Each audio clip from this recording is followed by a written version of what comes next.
Amigos, ¿cómo están? Este es Carlos Oñoro en un capítulo más de Historias Rockeras.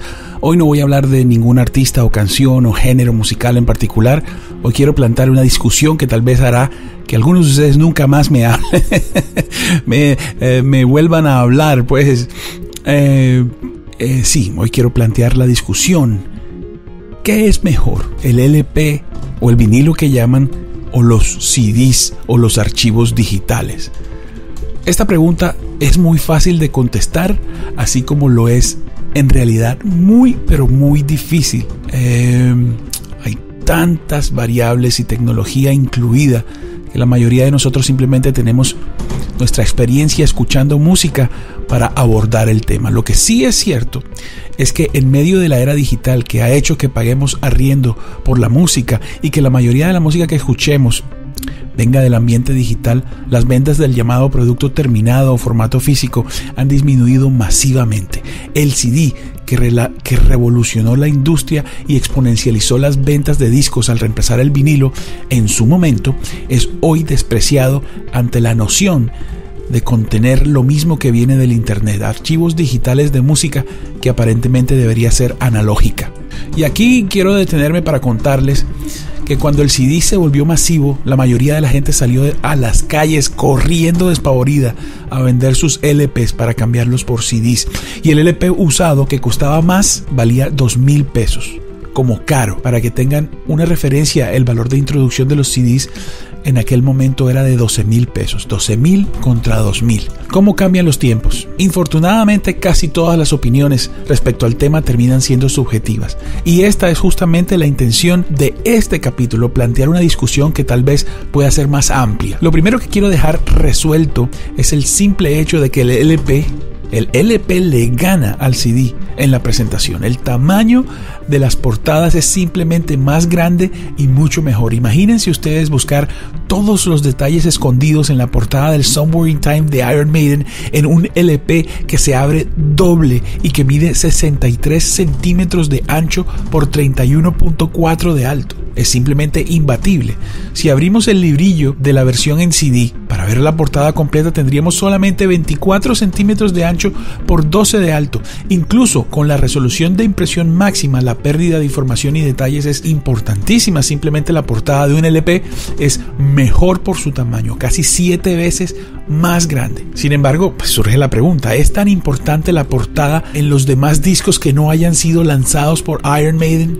Es una gran pregunta. Si en el mundo se venden ahora más vinilos, los artistas deben tomar nota y utilizar esas portadas para crear obras de arte extendidas. Ahora bien, ¿qué me dicen del contenido de los librillos o las letras? En los LPs, usualmente la bolsa de papel que cubre el disco, pues a su vez contiene las letras impresas, y en este caso pues solo hay dos lados, 2 páginas para plasmar cualquier cosa adicional y albergar pues el disco que está cubierto, ¿no? Que pues esta parte donde están las letras pues cubre el disco y pues se deteriora con mucha facilidad y con el tiempo es casi intocable y es muy delicada para los coleccionistas, es un dolor de cabeza. Hay LPs que incluyen pues librillos de varias páginas, pero eso es una excepción a la regla. El CD, en cambio, pues tal vez por su tamaño, permitió a muchos creativos extender el arte de sus portadas y convertirlas en pequeños libros que estaban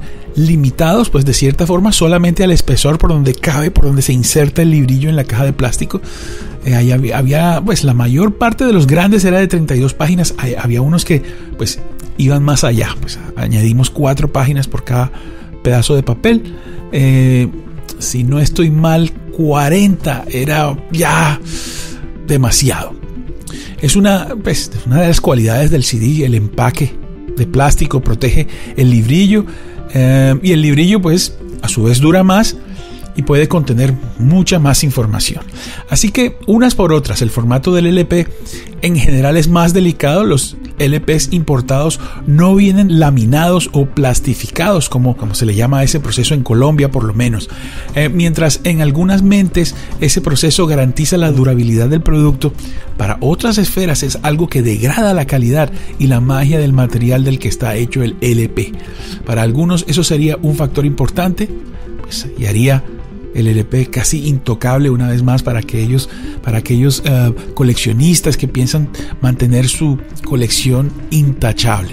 En realidad, y en conclusión, el LP es ciertamente más delicado, pero provee una portada más apreciable. El CD sacrifica el tamaño por una manera eficiente de preservar las piezas de papel y tal vez el disco en sí, aunque existe un formato muy apreciado de CD que es un intermedio entre el material del LP y el típico CD que viene en caja de plástico. Se llama Digipack, que conserva relativamente el tamaño del CD, pero está hecho completamente de cartón o papel, justamente como los LPs. Las versiones exclusivas están hechas en ese material y sufre también, igual que el LP, ese material y se va degradando, pero es realmente atractivo. Y para cerrar lo que considero los detalles menos importantes, pues hay que decir que el LP es susceptible al calor, puede doblarse y quedar inservible. Una caída de un LP también puede ser mortal. El CD aguanta un poco más el paso del tiempo y los accidentes. Sin embargo, no es de esto de lo que quiero hablar. A pesar de que la goma, la moda o la experiencia de tener LPs o CDs y su implicación histórica, social y filosófica, si en realidad es la música lo que te llama, el sonido de tu banda favorita, esto que estamos hablando simplemente es secundario. Poder escuchar a un músico tocar sin tenerlo al frente es lo que vende la grabación. Escuchar en persona cómo sonaría en la vida real estar frente a tu artista de manera perfecta. Pero bueno, ¿qué significa esto? Porque la música grabada no solamente captura a los artistas en un escenario. De todas maneras, si estamos hablando de música más culta, como la música clásica y el jazz, donde ni siquiera hay letra, es clara la idea, capturar a través de la tecnología la experiencia que solo se puede tener si estuviéramos presentes. ¿Dónde entra la tecnología? Tal vez en el concepto de la fidelidad del sonido. ¿Cuán similar es la grabación en sonido a la experiencia en persona? En el caso de la música clásica, por ejemplo, ¿cómo capturar el sonido de una orquesta sinfónica de manera perfecta de acuerdo a la ubicación de los músicos y de los instrumentos en el escenario estándar? Estos instrumentos suenan a la izquierda, estos a la derecha, aquellos en el centro, aquellos más atrás. Si hay un solista, ¿cuánto volumen adicional se requiere para que tengamos la sensación de la importancia del instrumento solista? Pero imaginemos, por ejemplo, que no es la sensación del público lo que se quiere capturar. ¿Qué tal, por ejemplo, música clásica que suena como si estuviéramos en el mismo lugar donde se ubica el director de la orquesta? O simplemente música clásica que hasta su director de orquesta, un director de orquesta conocido, pudiera disfrutar y entender, escuchar sin tener que dirigirla en persona gracias al realismo espacial. Sin embargo, para la música clásica y para la mayoría de las músicas que usan instrumentos musicales acústicos, el desafío mayor no es ese sentido de la realidad que le daría la sensación de ubicación. El desafío más importante en la calidad del sonido en realidad radica en algo a lo que se le llama dinámica, que es simplemente el hecho de manejar volúmenes extremadamente bajos y altos al mismo tiempo, como parte de la expresión artística. El ruido electrónico generado por el flujo de electrones a través de micrófonos, cables, dispositivos electrónicos, amplificadores, fuentes de poder, transformadores, cintas de grabación, resortes de reverb, entre otros, se acumula en el camino que recorre el sonido desde la realidad hasta tus oídos y también se amplifica. Sin embargo, ¿puedes escuchar el sonido de los electrones en tu vida diaria? No.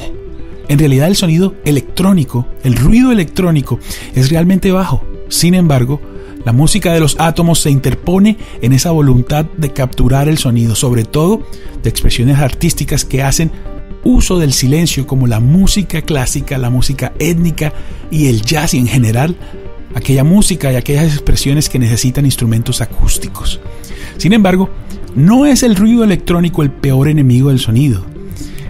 En la cadena de ruido que va desde la realidad hasta los oídos, la importancia de la aguja, el motor del rotor y el brazo con el que se transforma la información incluida en un disco de vinilo es brutal. Para hacerlos comparables, el ruido electrónico puede ser el zumbido de un mosquito que está en la puerta de tu casa pero por fuera, esperando entrar. contra el sonido que causa tu vecino, también en otro lugar, con su taladro tratando de colgar un cuadro. La bendita aguja se arrastra por diminutos canales de plástico, literalmente raspando las paredes del surco para obtener una señal de él.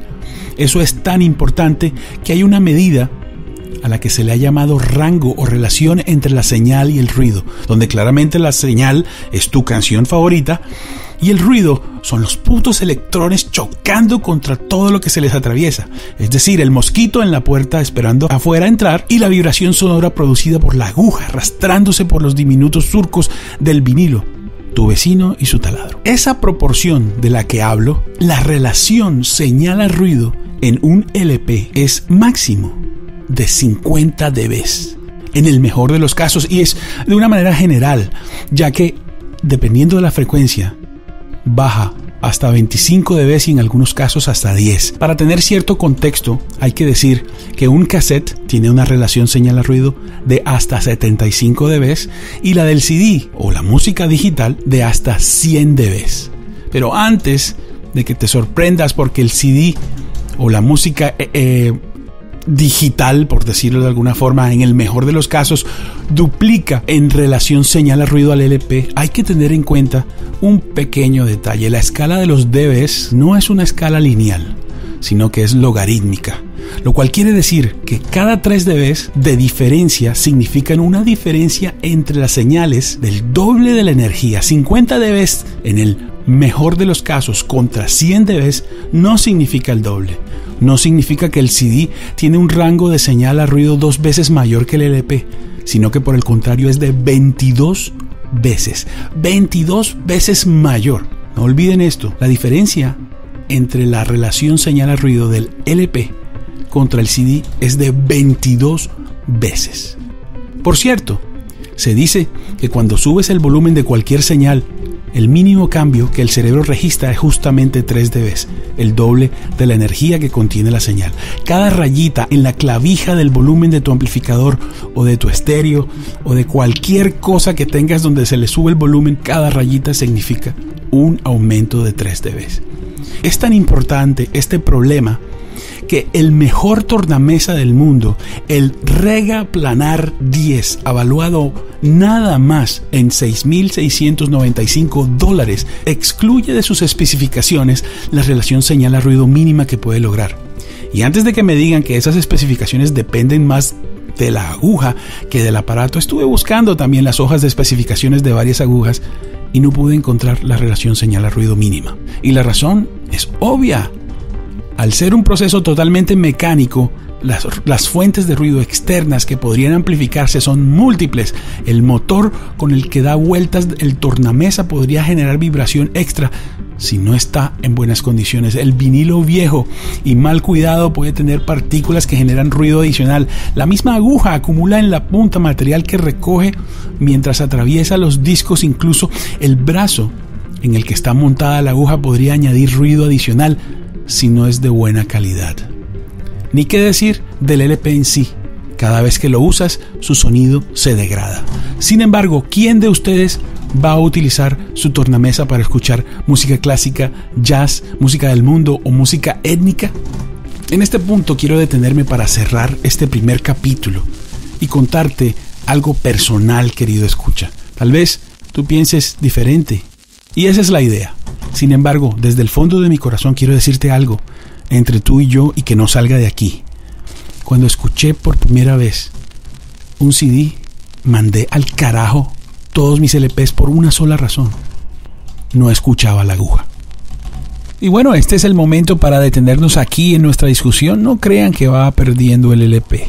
Pierde conmigo un poco aquí hasta aquí, y bueno, pronto vendré con otra parte de este análisis, discusión, disertación, qué sé yo, defensa, ataque contra o a favor del LP o del CD.